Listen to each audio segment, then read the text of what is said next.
নিয়ে আসছেন বাংলাদেশ জাতীয়তাবাদী আইনজীবী ফোরাম কেন্দ্রীয় কমিটির দপ্তর সম্পাদক জনাব অ্যাডভোকেট জিয়াউর রহমান।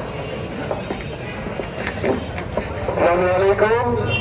উপস্থিত আইনজীবীবৃন্দ, সিনিয়র এবং আজকে বিক্ষোভ সমাবেশে যারা অংশগ্রহণ করছেন, আমরা দেখছি এটিএম খায়রুল হক কেন আরো অন্যান্য বিচারপতি এবং তাদের দোষরা এখনো বাইরে ঘুরে বেড়াচ্ছেন। এই দৃষ্টান্ত জাতির সামনে জাতি দেখতে চায় না।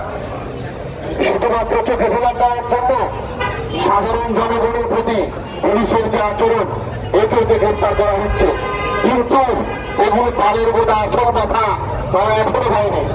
আমরা প্রশাসনের কাছে জানতে চাই তারা কেন বাইরে, তাদের বিরুদ্ধে মামলা থাকা সত্ত্বেও তারা কার কাস্টডিতে আছে, কোথায় আছে। তাই জনগণ আমাদের নেতৃত্ব মাঠে নামবে এবং মাঠে অলরেডি নেমে গেছে।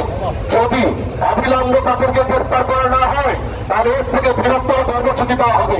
আপনারা মনে করেন না কাস্টডির বাইরে থেকে বাঁচতে পারবে, জনগণের হতভম্ব কিছু বাঁচান নাই। তার থেকে সেই ভালো সারেন্ডার করেন, কাস্টডিতে আসেন, ভিতরের সম্মুখী হন, তার থেকে সজাগ হবেন, বাঁচার আশা আছে। তাই আবারও সাবধানবার উচ্চারণ করতে চাই, যারা মনে করছেন যারা ফ্যাসিস্টের দোষর এখনো বাইরে থেকে বেঁচে যাবেন তাদেরকে সাবধান করে দেয়। আপনারা মানে পদত্যাগ করেন অথবা জনগণের বিচার আপনাদেরকে ছাড়বে না। ধন্যবাদ সবাইকে।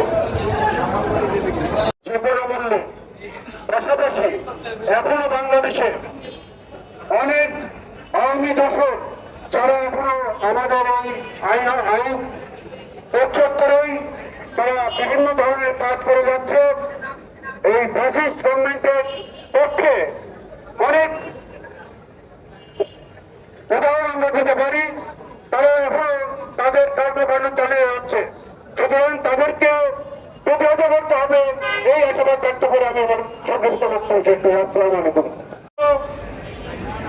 শেখ হাসিনার দোষর যে দোষর এই পালাটি শেখ হাসিনাকে অবৈধ ক্ষমতায় বসার জন্য সবচেয়ে গুরুত্বপূর্ণ ভূমিকা রেখেছিল তথাকথিত বিচারপতি খায়রুল হক। কিন্তু সেই কথিত বিচারপতি খায়রুল হককে এখনো পর্যন্ত তার অবৈধ কর্মকাণ্ড কোনো বিচারের সম্মুখীন